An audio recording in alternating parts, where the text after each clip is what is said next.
What is going on, everybody? What is going on? It is your boy Darian of the Nothing But Raiders podcast, and we are here for week one preview of Raiders Broncos rivalry here. So play that intro.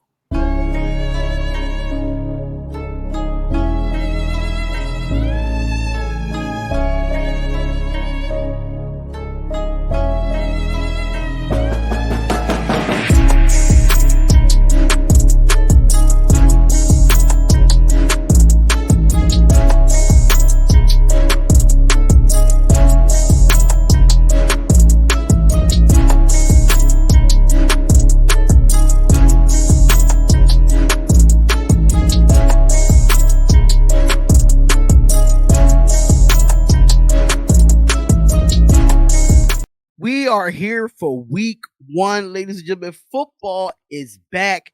Like I said before, I am your host, Darian of the Nothing But Raider podcast, and I have a special guest, and that is from the Denver Broncos, Amir from the Broncos Avenue. Good morning, sir. How are you feeling today? And football is back. You ready for week one? Oh, I'm so ready, man. It's a great time to be a fan of the NFL, fan of the Broncos especially. One more sleep, man. One more sleep until the season opener. I can't wait.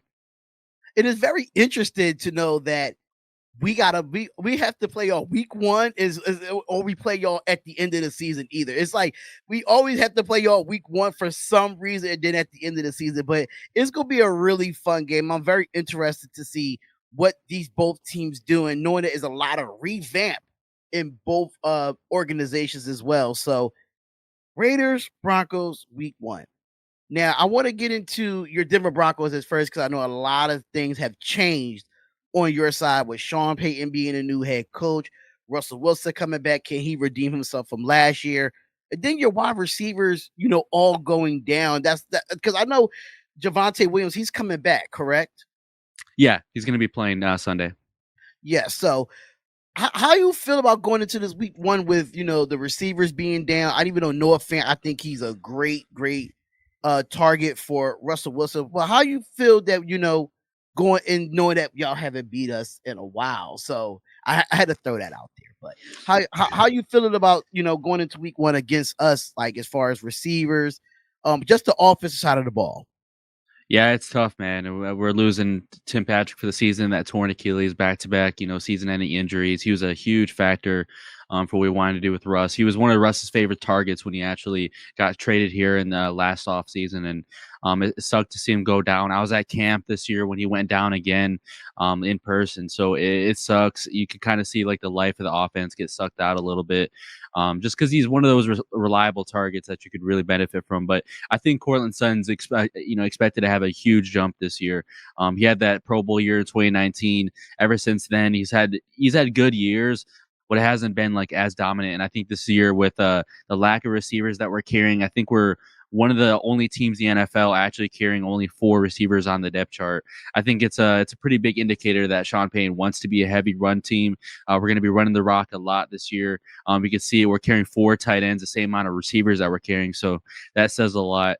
The offensive linemen, we're carrying 9 offensive linemen, stacking up in the interior. So I think it sucks because there's a lot of receivers that I wanted to see them, have big jumps this year. But Jalen Virgil is another one. I know a lot of Broncos fans know about him. Last year, he was our only undrafted free agent to make the team. And this offseason, he was starting to really come on towards the end. But a lot of guys not making it. I was really hoping to see all these guys as a collective unit kind of help Russell Wilson get back to his old ways. But it looks like a lot of this year is going to be based off of like play action, hitting tight ends in the flat, getting Javonte involved in the passing game. I know we assigned Samaje Perine to be not only a pass protector, but a reliable security blanket in the receiving game. So I think there still are options, and then we still have guys on the practice squad we could elevate. And one of those guys is Philip Dorsett, who's actually cut from you guys a while ago. So I know Mike Kliss, a Broncos insider, is talking about him being an actual option to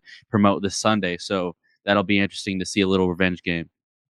Yeah, that was pretty interesting that we cut Philip Dorsett, but we had so many receivers on our end that we just couldn't keep on. I know Philip Dorsett used to be a New England Patriot. I see why Josh McDaniels wanted to bring him in, but it's going to be very interesting knowing that he's been a part of that offense due to all preseason and then now, going over to the Broncos. So he's going to try to put his insight on, against us now at this moment. So for my Las Vegas Raiders, it's kind of like it's not. I think we have depth at every position besides our linebacker position. I think your defense has been top five for the last couple of years. Y'all have never had problems with the linebacker position, none of that nature. But that's why I feel like our disadvantage, well, not disadvantage, the I can't get the word, but is one of the weakest in our defense is the linebacking core. I think we, Mhm. going to get Marcus Peters. I think that was pretty good for us. Now y'all have Patrick Surtain on the other side with at corner, which is probably one of the best corners in the league, respectfully. But um, I how you feel about this defense now, knowing that Josh Jacobs is back week one? I know you was probably expected, like, I hope he doesn't come back week one because he's our NFL leading rusher. So how you feel like our offense would pan up against your defense? Because we have a lot of good weapons on our side. Now we having Jimmy G. Hopefully he can stay healthy. How you feel that your defense will, fare up with us? I think for a lot of Broncos fans, you got to know that this Raiders offense is underrated. I'm saying that with the utmost respect. Like there are guys that can wreak havoc. Absolutely. Mhm. And I feel like Devontae Adams, Hunter Renfro, those guys are bound for big years. But also, I feel like our guys are bound for big years. Demar Mathis is coming in his second year in the NFL. I think he deserves a lot of respect. Fourth round pick out of Pitt last year. You just immediately like week 4 he like starts again on Monday Night Football, his first start, gets a lot of DPIs, but as the season goes on he really goes into his own, and being alongside a passer 10 that helps you a lot. So I think we have the DBs to run with your receivers. When it comes to Josh Jacobs though, I'm a big Josh Jacobs guy. He's my RB1 in fantasy. Mhm. So I'm kind of torn. Like I would love for him to go off this week, but it's my Broncos, so I care more about my Broncos. But um, he's rushed for 100 yards in the last 3 games against us. Yep. He's not had below 85 yards.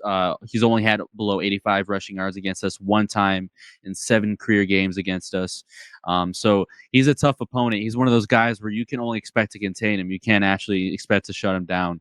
I think we have some underrated players. We have Mike Purcell, our defensive tackle, nose tackle, coming off the NFI list. He's a really good player. You got DJ Jones, who signed to a 3-year, $30 million deal. As long as those two guys are healthy, I think we have at least, somewhat of a chance is, holding Josh Jacobs to at least around that like 90-yard mark if we're lucky. Yeah, because I think he's coming back with a vengeance, knowing that he been out the whole training camp due to contract situations and everything of that nature. But let's get into our quarterbacks. Let's get into that, knowing that Russell Wilson is coming back off. You come back off of a real bad year for him, and Jimmy Garoppolo coming off of the injury. And I know a lot of people question that the Raiders got rid of Derek Carr to get Jimmy Garoppolo and everything of that nature when it comes to that. So for me, I feel like Jimmy G, and I said this on my other show yesterday, that if we could keep him upright and we could keep him healthy, I think this would be a different type of Raiders team. And I feel like a lot of people are, pushing us out or counting us out because of the injury status every year with Jimmy Garoppolo. And even when he was healthy, he took that 49ers team to Super Bowl because he had weapons around him: George Kittle, Debo Samuel, every all those. Not Debo I think was it Debo there at the Super Bowl? I'm not too sure, but he did have some good receivers and good running backs there. Now having Christian McCaffrey. Now you look at him here: Josh Jacobs, Devontae Adams, Hunter Renfro, Michael Mayer in the second round with that draft pick at tight end. We lose because we lost Waller and we get Austin Hooper in free agency. I feel like this offense is definitely going to be great. But how do you feel about your Broncos, which is Russell Wilson and Sean Payton? How you feel like they're clicking so far going into week one? They picked up a lot of steam towards the end of camp. Obviously, when you're learning a whole new offense and establishing with a lot of new players, it's going to take time. It's not going to be one of those things where it gets off really fast. And that's why I think maybe this first half, this or tomorrow, I can't believe I get to say it tomorrow, but first half tomorrow, I think it's going to be one of those things where it doesn't get off super fast. Like the offense is kind of like slow tempo. Maybe you see a 3 and out here and there. Just like being realistic because it's a whole new offense for Russ. It's his third different offense in the last 3 years. So, and for a lot of these young guys too, it's not just like a an experienced offense. A lot of these guys are in like their second, third, even fourth year. So like it takes time. I think the offensive line that we have around Russ is a lot better than last year. I think just having Sean Payton, I feel like that immediately like boosts our win total for this year. You go from like 5-12 last year, add a really really good left guard in Ben Powers on free agency, one of the first signings in all the NFL free agency. Then you got Mike McGlinchey, you signed to that massive contract. Two really really really talented run blockers. Then you add Adam Trotman, who's an underrated receiving tight end, also really good run blockers. Kind of why we added him in in that trade in the draft. And then you got Greg Dulcich, who's looking to make a big year in year two. I think that they put the right pieces around Russ. I think that's what's most important, building his offense around Russ. And then most importantly, this offseason, I mean, a lot of people saw he's trimmed down a lot of his weight. He's a lot, leaner, slimmer. It's been reported that he lost like 15 pounds this offseason, which is great. I think he's around that like 214, 213 pound mark. So, I mean, he's looking really good. I know he's 34 years old, but it was literally just 2 years ago in Seattle when he was still moving like, typical Russ. I mean, he's not running super fast, but he's able to extend and make plays. I saw it in camp. We saw it in that Niners game in preseason. He had like 30 rushing yards on the opening drive. I mean, I still think Russ is still going to be Russ at the end of the day.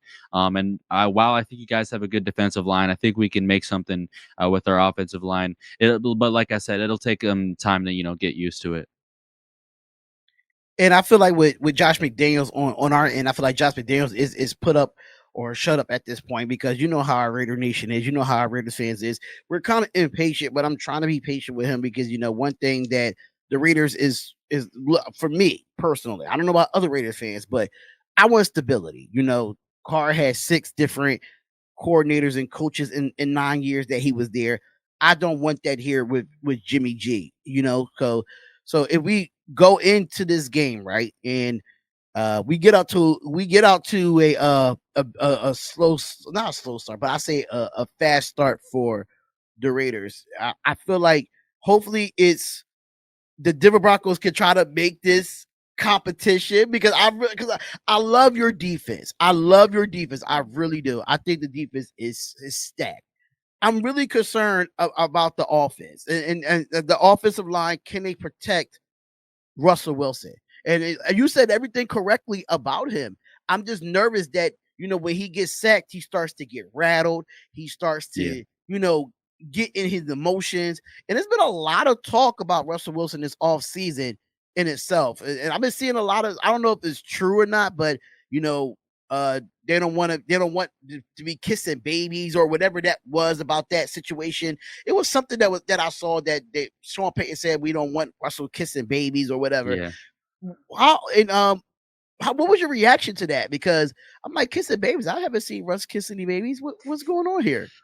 Yeah, it was more like figurative language. Like he's always in like hospitals and like I don't think Sean Payne was referring specifically to that, but like he's kind of like basically, iterating that he's kind of always doing these events and kind of trying to put this image on for everybody. It's similar to how you see like presidents and like people running for office do. Like they're trying to put that positive image out there and kind of give themselves endorsements. And I feel like that's a lot what Russ is trying to do. And I think Sean Payne is kind of trying to say, put your head down, work hard. Like let's try to learn this offense and we're translate success to the field before we start trying to put out this image.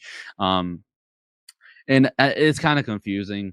I think that was more just like figurative language. I think a lot of people got a good laugh out of it, and then a lot of people took that like super seriously. But I think it's Sean Payne being very very stern with Russ. We needed authority in this building.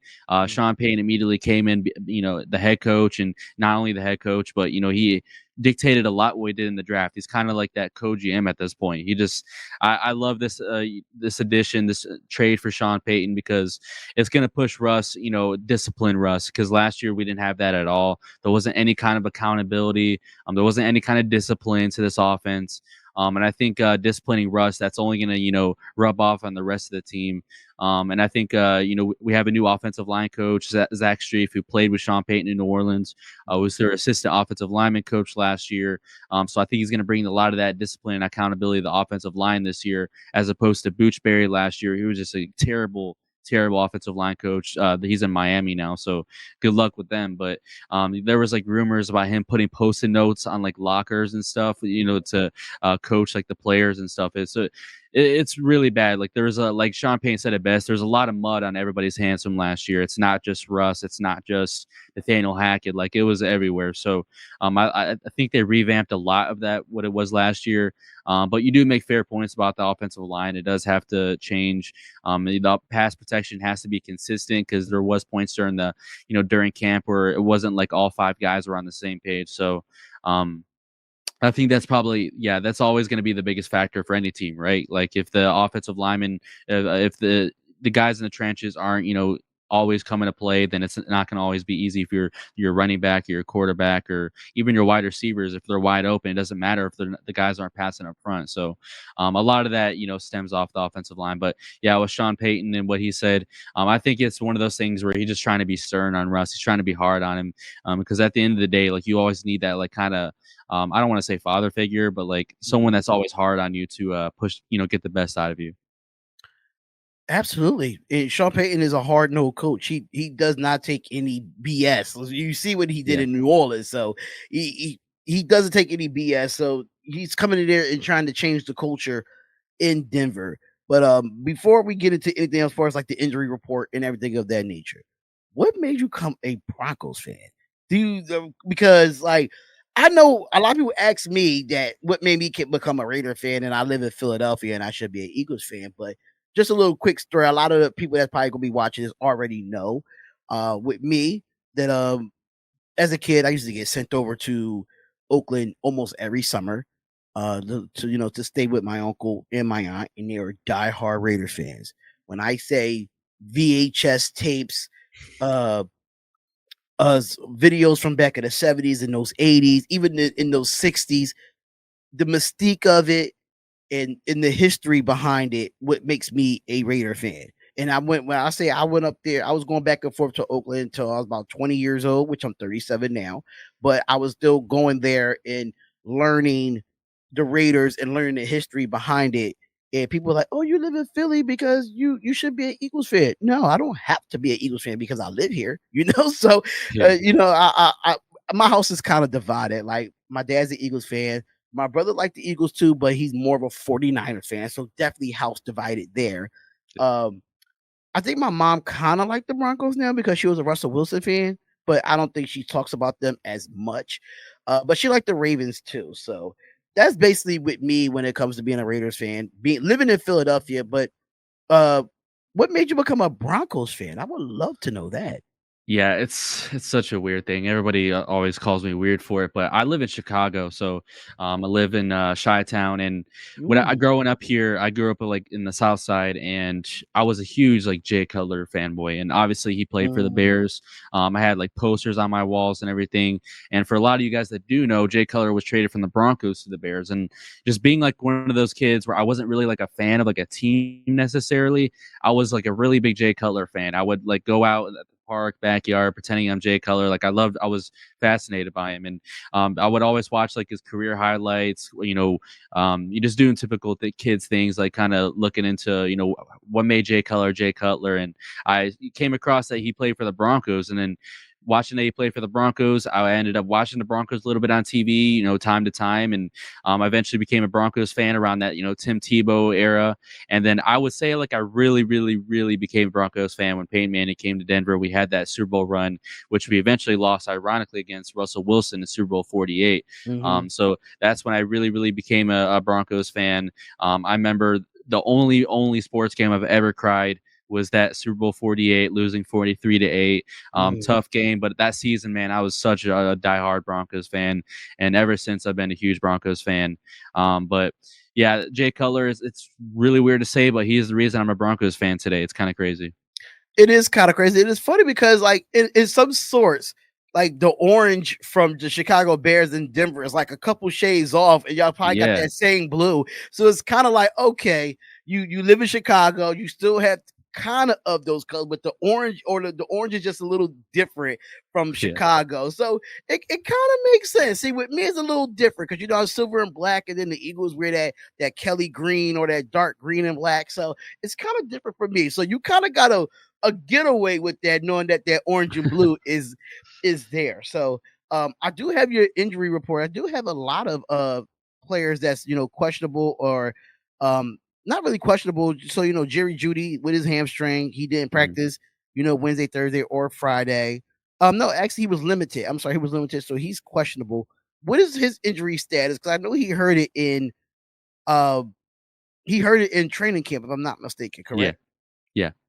Yeah, he tweaked the hamstring and he didn't get carted off. He limped off the field, and I've been watching it very closely. Listening to some people, hearing what they have to say, and I don't think he's gonna go for this game. I think week 2 is like it's gonna happen, but week 1 is like really a toss up. It's kind of crazy because you had Ian Rappaport, Tom Pelissero saying, "Yeah, Jared Judy is gonna miss several weeks." That's the way they said it in quotation, several weeks. Hmm. And Jared Judy, like right after that report came out, tweeted a laughing emoji, kind of giving a false sense of misinformation to that, kind of saying that he's going to come back a lot sooner. Excuse me. So I think week 1 is really like a toss up. Tomorrow they're probably going to have him pregame, like see how the hamstring looks. But I don't think he's going to go personally. I think they're going to hold him out of this one. I think he'll be ready to go, but I think Sean Payne's not going to want to risk that because hamstrings, we all know those things can linger on for weeks and weeks. And honestly, even if he's ready to go, it's still probably going to be an issue throughout the season. He'll just have to battle through it. Agree, because we went through Darren Waller hamstring injury all last season. Now he has a hamstring injury with the Giants. So Hmm. I mean, so it is there. So for us, we only have DeAndre Carter, Brandon Faison, and Chandler Jones. We all heard about the Chandler Jones situation with his mental health. I mean, this is not nothing new. A lot of Raiders fans should notice that this kind of happened when he was with the New England Patriots as well, when he Hmm. had his like little mental breakdown. So he's not. So Chandler Jones is not going to be there. But Malcolm Kuntz in our seventh round pick, Tyree Wilson is going to be in rotation. So that might be something the Broncos might try to take advantage of on that side of the football when it comes to our defense is Malcolm Kuntz and Tyree Wilson and probably some others that rotate on that defensive line. Brandon Faison, another DB. He's out. He's going to be out for the next 4 weeks with a shin injury. And DeAndre Carter, he was limited practice for us, which is he's questionable. For Denver, you had Chris Manhertz. He wasn't full participant yesterday, so but his game status is still not. It doesn't say questionable or anything of that nature. He's playing. Right. Oh, so he is playing. Okay. Yeah. Riley Moss, he was a Riley Moss, your corner. He was limited in practice. You know if he's playing this week too? I strongly doubt it. I don't think he'll be playing. And of course, Patrick Surtain is going to play, but they do have him on the injury report as an ankle, but he was limited in Friday's practice. And tight end Greg Delucci, if I said that correct, Dulcich. Dulcich. Okay, I butcher names. That's another thing I need to tell you. I butcher names really badly. You're all good. But he's a full participant in Thursday and Friday's practice as well. So it's not too many people for both teams on our injury report. I thought I probably would see more from Denver because I always hear like receivers going down, but but of anything else, it seems like everybody's is healthy, is good to go, and it's the rivalry. So how you feel about our rivalry so far? Do you feel like it's kind of lopsided since we've been winning the last couple of years, or do you feel like is it that time for Denver to try to get back in this rivalry now? Oh, we're winning a game this year. I know that for sure. We're winning at least one game. I wouldn't be surprised if we swept you guys. I'm not even Ah, gonna lie no, to no, you. no, no, no, no, no, no. So, see, the thing about people saying it's a whole lopsided thing, I get it. It's been 6 games in a row. It sucks. I don't like the Raiders, but um, at the same time, it's been like super close. I feel like when's the last time you guys actually like beat us by a good chunk of points? Like I know last year you guys beat us by 9, but the Melvin Gordon having him on the team, that's our fan base strongly dislikes him, and he's cost us a lot of games the last 2 years. So that was a huge reason. Obviously, Amik Robertson returned it, for the touchdown that really changed the game late in the fourth quarter. So, we don't have Melvin Gordon this year, so that's not a plus for you guys. He's not going to be fumbling and giving you guys fumble sixes. I feel like it's been a lot closer the last 2 years. Last year it came down to the overtime for the last game. So Mhm. I think I think with the Raiders and Broncos, that's why it's a week one game. It's always a close game. It's always a good game. No matter who's the quarterback, no matter who's the running back, whatever, it's always going to be a close game. That's how these division games go. It's even gone like that with the Chiefs with us the last few years. Like it's just really gone down the wire. It's just how rivalries go. Yeah, absolutely. And the last time we really, put a beating on y'all, like score wise, was 37-12, and that was in 2020. So, I mean, if you look at the last 5 games after that, 31, 32, 34, 24, 17, 13, 32, 23, 22, 16. So it's been it's been close games. And it's even though we won, the Raiders won all those games, we were still competitive in those games. So it's pretty interesting to see, even though how competitive we were, we still able to be 6-0 against the Denver Broncos. But going into the AFC West, are you seeing the Chiefs Thursday night and how the way they played? How you feel about your team going into playing Kansas City, even though they didn't have Chris Jones, but we don't know when they will get Chris Jones, Yeah. and not having Travis Kelsey. But do you feel like Kansas City kind of got exposed, and you think that kind of opens it up for the AFC West? No, I think the Lions are just that good of a team. I feel like I've been hyping them up a lot this offseason. I think they have a legitimate shot to win that division. If the Vikings can't get things going defensively and the Lions keep playing like this defensively, I think they have a real shot to win the NFC North. But going back to the Chiefs, I feel like they'll still win the division. I think not having Travis Kelsey out there was a huge thing. Also, your wide receivers dropping like 10 plus passes is not a good look. No. Their lack of receiver talent is really showing, and I thought that would hurt them last year, but they won a Super Bowl. But I think Travis Kelsey is just that important of a player. I think yesterday, honestly, or no, Thursday, really solidified his spot as the best tight end in the NFL. If there was any thought about that, any debate still out there, he's just a huge, important factor to that offense, and I think he'll miss at most the next week, but I think it's around week 6 and then week 8. We play in the span of 3 weeks twice. So they're gonna have Travis Kelsey back. They might extend Chris Jones. I don't know about that situation. My personal take on it is Chris Jones is asking for way too much money, personally. But if they do have both those guys back, it's still going to be a battle, and it's still going to be a battle for the Chargers and you guys as well. I think the Chiefs are still going to be the Chiefs. I still have them as my Super Bowl pick, actually. I think this was just a really big upset win with the Lions and Chiefs, and I think the Lions got them at the perfect time where they're kind of dealing with injuries. And it was week 1, so like they really got them at the perfect time, and their wide receivers didn't have the best day. So I still think that's not a shot at the Lions. Like I said, I still think the Lions are honestly going to the playoffs this year in a weak NFC conference. But I think, like I said, the Chiefs are still going to be the Chiefs. I have them as my winning the AFC West, and I still have them going to the Super Bowl. Hey, sometimes you listen with both of our teams, we have to be realistic about it. Like we Yeah, will love to say, "Oh, we're going to win the division," but if you look at our team, we have to be really realistic with it. Like the Kansas City Chiefs just won the Super Bowl; they've been winning the division so many years.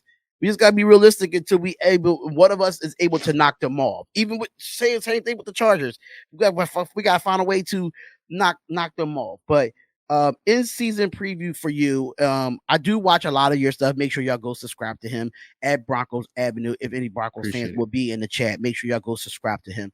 Great channel, by the way. That's how I was able to find you through YouTube. I didn't find you through Twitter or Instagram. I found you through YouTube. I was like That's Broncos awesome. YouTube content creators, and you were one of the first ones that popped up. And I saw your information, and that's how I was able to reach out to you. But what is your in season preview? What will be your record prediction for the Denver Broncos this year? Yeah, I had a episode the other day. We went over our record predictions, and I went over 9-8 out of all our. We have 2 co-hosts, and I had the lowest record prediction. I just feel like that's the most reasonable. I don't see the Broncos being a 10-win team this year. They could shock me and prove me wrong, but I have them going 9-8 just because it's like every single year the injuries kind of just kind of mount over the course of the season, it just gets Mhm. worse and worse. Like you're talking about how our injury report's not that big. This is the smallest injury report we're gonna have all year. Like I'm happy to hear that you only listed a few guys. Like it just gets worse throughout the season.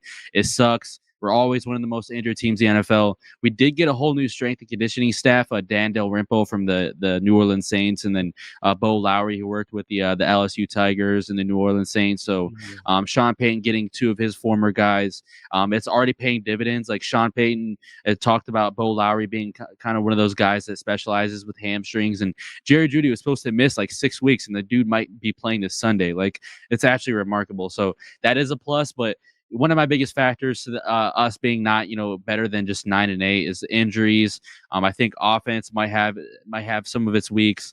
I think defense missing Ejiro Evero from last year going to the Carolina Panthers, our DC, now downgrading to Vance Joseph. That might play a factor. There's just a few factors in there. I just 9-8 seems the most realistic to me in my head. So that's kind of like my ceiling for the Las Vegas Raiders is 9-8, but I think we do get some progression here for the Las Vegas Raiders. But I think my floor is going to be like 8-9. I think even though it's two more games than what we won last season, but I don't want to. One thing about us, I don't want to put too much expectations on the Raiders because even though we only have a few players on the injury report, but injury kills us a lot too when it comes to our roster. If you look at the previous years, like when Denzel Perriman was here, he could not stay healthy. And yeah, I think my floor right now is 8-9 for the Las Vegas Raiders. Two more games more than what we had last season. Or if we could get to that ceiling and get that 9 wins, I'm perfectly fine with it.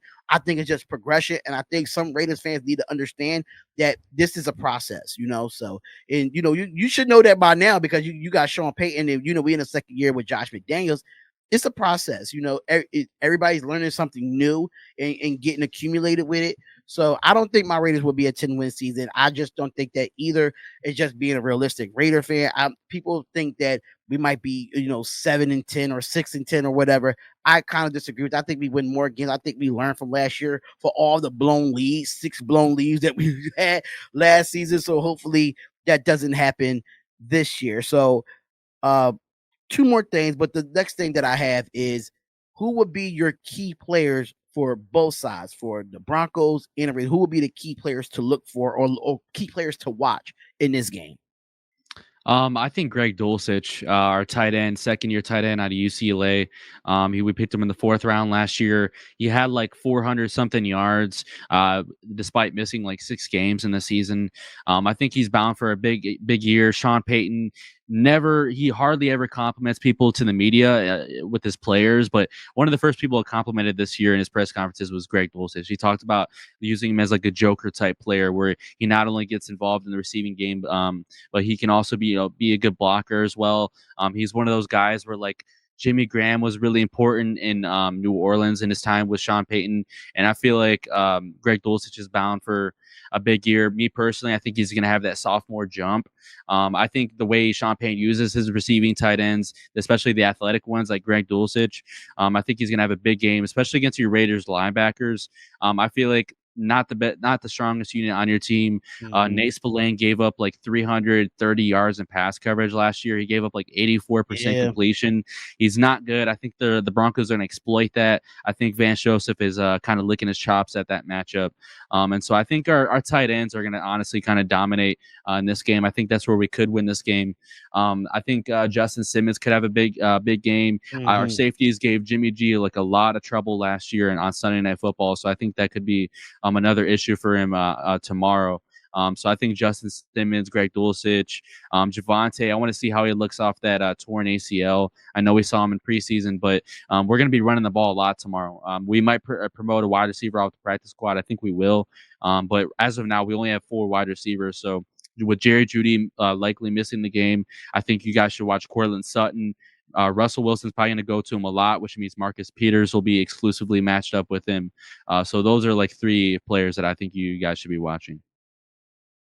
Okay, so for vice versa, what players do you think, for the Raiders that the Denver Broncos should look forward to? Like That go. I mean, you already called it for Marcus Peters and Cortland Sutton, but are any mhm. of our players to watch, against your Broncos for the Raiders? for looking forward to, I don't want to look forward to Max Crosby. The dude gives me nightmares. I mean, he could very well win Defensive Player of the Year this year. Like the dude's really really good. Um, but yeah, he's one of those players where like I think the Broncos are going to do anything they can with Chandler Jones out to kind of double team him any way they can. I don't. I know you guys talked a lot about your seventh round pick from last year. That that edge rusher. So he might give the Broncos some trouble. I know. But like Max Crosby not having Chandler Jones in this game, I think they're gonna try to chip him a lot. They're gonna double team him a lot, but he's still gonna like get to the quarterback. That's what Max Crosby does. I think Marcus Epps was a really good addition to your secondary. I think he's a player to watch. I don't think Russ should test him. And I think yeah, Nate Hobbs moving to the slot. I think that's a matchup the Broncos might be able to exploit. Um, I think Marvin Mims, Brandon Johnson, whoever they decide to put in the slot, I think are two really, really good receivers. I think you guys will come to get to know them really well in these two games this year. So those are kind of two players that I'm going to watch. And then another one is Hunter Renfro, just for a lot of Broncos fans. The same Bassey starting in the slot. Week 1 with Kwan Williams out with an ankle injury. So I think that's one of those ones where I'm kind of like on the edge of my seat about, because Hunter Renfro is one of the more established route runners in the NFL, especially at the slot position. So he's going to be a tough task for Sane Bassey tomorrow. And I'll have to agree with the Hunter Renfro thing. A lot of people are counting out Hunter Renfro, knowing that because we got Jacoby Myers on that other side. Now he gets to go back to his actual slot position where he dominated with before he got the bag and before he got injured the last couple of years. But for me, um, players to watch, I definitely want to see what Russell Wilson could do, knowing that our defense has not been the best for the Las Vegas Raiders. I'm looking forward to see if Russell Wilson can, you know, be back to himself. That's a player I definitely want to watch for. Cortland Sutton is definitely another one. Very underrated receiver. Don't get talked about a lot in the NFL, but I have him in one of my fantasy leagues, and I think I don't know why I started him against my Raiders, but I get it. I get it. It's fantasy football. That's how we have to do it. So, Cortland Sutton and Javonte Williams. I want to see him come back off that ACL and see how our defensive line and our linebacker core go up against the run with your offensive line. But defensively, Patrick Surtain. I really want to see the Devontae Adams Patrick Surtain rivalry there. I know that they've been talking smack and stuff like that. So I think it's going to be pretty fun when it comes to that. Raiders and Broncos have some history with wide receivers and corners going against each other. I think Michael Crabtree had an Yeah, issue with what's his name? What Akeem was Talib. Akeem Talib. So it's always a rivalry between the corners and the wide receivers. But the players that I am looking for my offense, I want to see what Michael Mayer does. I think Michael Mayer is definitely a big acquisition for us against your linebacker core. I mean, he's a great offense. He's a great blocker as a tight end as well. So I do like Mhm. Michael Mayer. Austin Hooper is going to be that red zone presence to help out for the Las Vegas Raiders. And defensively, like you said, Justin Simmons, another guy that's very underrated. A lot of people don't talk about. I think he's one of the best in the league at what he does, in my opinion. So it's going to be a very interesting game. I cannot wait for it. And we'll come back probably at the end of the season and talk about that first game and then the final season preview to see how our records will turn out. But final predictions. I know you're taking your Broncos to win this game, but what will be the final score for this game? I got the Broncos 24-20. I think they break the streak. I think they're gonna kind of exploit Wait, the you said secondary a 40 to little bit. 20?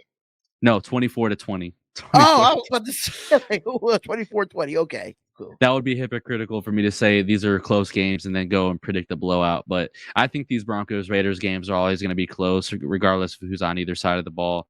You'll see maybe like a blowout here and there, but like that, this is just how rivalries are. This is why it's still a rivalry.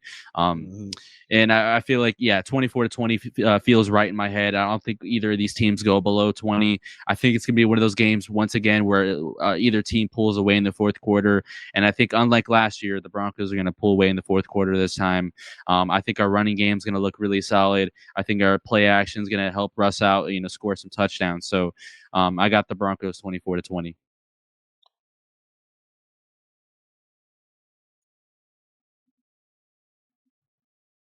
But I understand. I completely understand why you say that. And I have it as 27-24 Raiders.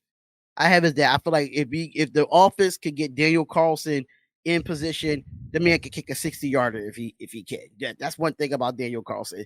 I think he's the second best kicker outside of Justin Tucker, in my opinion. So I feel like if Jimmy G could get us down there in the fourth quarter and kick a field goal to win the game, tied at 24, we win 27-24. I'm fine with that. But I feel like Josh Jacobs is definitely going to have a bounce back after all that they saying, oh, will he ring off the rust and stuff of that nature? But that man was working out that whole time while he was out. So he wasn't just Yeah. sitting around, just lounging. So Josh Jacobs said he's good to go. And I feel like I really think he's going to be one of the key factors until how we win this game. It's definitely got to go through Josh Jacobs, especially Amir Abdullah and Zamir White. I don't know why the Raider Nation have an issue with Zamir White, but I like what he does. He's a running back by committee type of running back. Jimmy Garoppolo got to stay upright. Offensive line got to do good. And we just have to figure out how we going to beat this Denver Broncos team. I feel like it's going to be a different culture with the Denver Broncos. I think this is not the same Denver Broncos team we've seen over the last 6 games. This is going to look completely different, especially with everything going on there. And yeah, 27-24 Raiders will win in Denver. And just a quick thing. Did you see what Randy Gregory said about my owner? Yes, I did. It's hilarious. I thought it was hilarious too. But Mark Davis just cut it off, man. Just cut it off, man. It's not. It's Let not it a. go. It's not a championship bowl cut anymore. So, if you want to keep it for one last year, I understand that, but it's time to cut it off, man. So, I mean, I don't want to agree with Randy Gregory, but I mean, I think anybody in a Raider Nation can say that cut is just not great for Mark Davis. It's just not. But thank you so much for coming on to the show. I know you have a busy day. So do I. I'm doing college football later. So I'm happy that we found the time to do this preview and let everybody know where they can follow you at, especially for the Broncos fans, and let them know, where they can plug you in at. You can find me at Twitter or X, they're calling it now, at Broncos Ave, Broncos AVE, and at Instagram as well at Broncos Avenue. You can find my podcast on YouTube, Spotify, or Apple Podcasts on all platforms. Just type in Broncos Avenue. We're doing like 4 episodes at minimum this season per week. So really excited about the podcast. You can also find my work at Predominantly Orange, covering the Broncos over there at Amir Farrell, Predominantly Orange. So writing articles over there, podcasting, Instagram, Twitter, doing all that. I'm really excited for the football season. And thank you so much for having me on the podcast, man. It was a fun one, stepping in the enemy territory for a little minute. I think we shared some agreements on some things, so that was cool. Yeah, I'm a trash talker. Don't get me wrong. I'm a trash talker, but I usually a trash talker during the game. So I usually do play-by-play on my channel, which is Nothing But Raider Podcast. I do the play-by-play. So I talk all my trash while I'm live. So but when it comes to this, it's still a rivalry. I'll be one interested to say certain things, but I'm just like, no, I'm just not going to do it. I'll wait till the actual game on Sunday.